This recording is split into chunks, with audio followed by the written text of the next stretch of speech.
ऐसा है कि पूरे देश में, पूरी दुनिया में बीजेपी के मुख्यमंत्री उद्योगपतियों को इन्वेस्ट लाने के लिए प्रयास करते हैं, अरबों रुपए खर्च करते हैं। ये मोबाइल किसका बीच? देश में स्वास्थ्य को लेकर अरबों रुपए का प्रोविजन किया जाता है, प्रदेश में भी किया जाता है, बजट का पैसा डाला जाता है।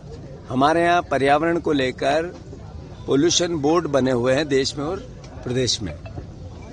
सबकी जो काम है उसके विपरीत जो भारतीय जनता पार्टी अपने जमीनों के खेल के लिए जो फैक्ट्री में कचरा है उसको सेल कैसे हो, पीछे का एजेंडा क्या है, वो रामकी में लाके जलाना, ये एक तरह से इनकी लापरवाही के साथ साथ एक अपराध की श्रेणी में आता है।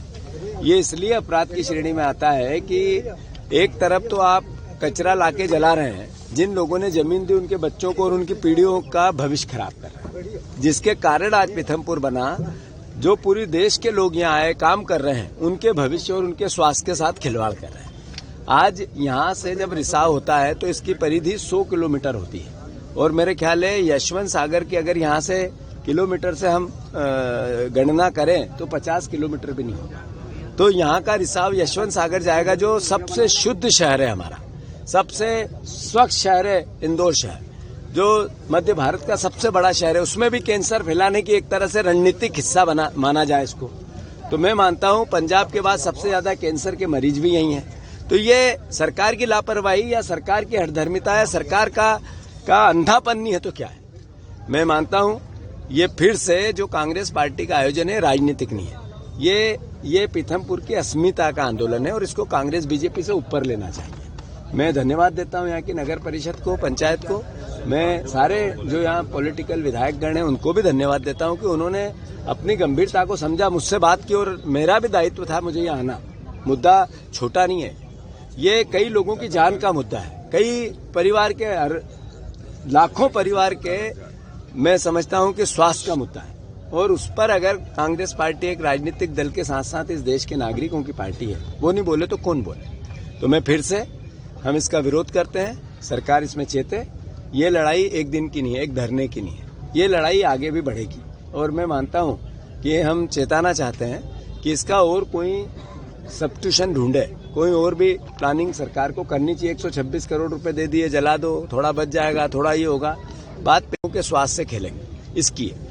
तो मैं फिर से इसका विरोध करते हैं हम सब, और ये लड़ाई जारी रहेगी। इसका कोई दूसरा सॉल्यूशन सरकार को ढूंढना चाहिए। सर 6 जनवरी को हाईकोर्ट का डिसीजन आया कि निपटान करना, उसको लेकर क्या कांग्रेस हाईकोर्ट जाएगी वापस? नहीं, बात ये है निपटान हाईकोर्ट ने कहा तो इसका मतलब किसी के घर में जाके थोड़ी जला सकते हैं। अगर निपटान करना है तो हाईकोर्ट में भी बैठने वाले, फैसला देने वाले इंसान ही हैं, उनको भी देखना पड़ेगा कि इसके पीछे अगर यशवंत सागर में रिसाव होगा, यहाँ के बेटमा के तालाब में होगा, यहाँ पीथमपुर के आसपास के गाँव में पानी पीने योग्य नहीं बचा, तो इनके जान माल का क्या होगा। ये भी तो कोर्ट का ही काम है, ये भी देश का ही काम है, ये भी आपका और हमारी लड़ाई लड़ने की बात है।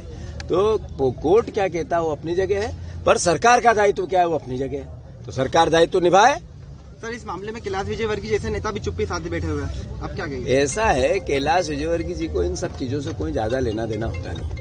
उनको लेना देना होता है जमीन कहाँ मिल रही है, कहाँ बिक रही है, कहाँ क्या हो रहा है। फिर मोहन यादव प्रभारी मंत्री है, तो प्रभारी मंत्री और वो वहाँ के नगर निगम के मंत्री हैं, नगरीय प्रशासन के, तो मास्टर प्लान मैं बनाऊंगा कि मोहन यादव बनाएंगे, किसके कहने पे? बस 500 तो दलाल घूम रहे हैं मास्टर प्लान में फेरबदल, या पीथमपुर में भी घूम रहे होंगे, आप लोगों के नॉलेज में होंगे। तो ये हो क्या रहा है आखिर? ये वोट जो मिला इसका कितनी अभी ये सोना मिला? ये इतना बड़ा परिवहन विभाग का एक सबसे छोटा कर्मचारी जिसके पास इतना जखीरा, और उसको पहले ही पता चल गया और दुबई चला गया। मतलब ये चोर की, मतलब ये क्या समझने की बात है ना, किसका पैसा है? इन्हीं लोगों का है ना। यही है जो मंत्री हैं, यही है जो 20 साल से गब्बर हो रहे हैं। तो आखिर करप्शन की कोई सीमा तो होती है। आप लोग सब पत्रकार हो, आप सरकारी विभाग में जाते हो, तो क्या स्केल है करप्शन का?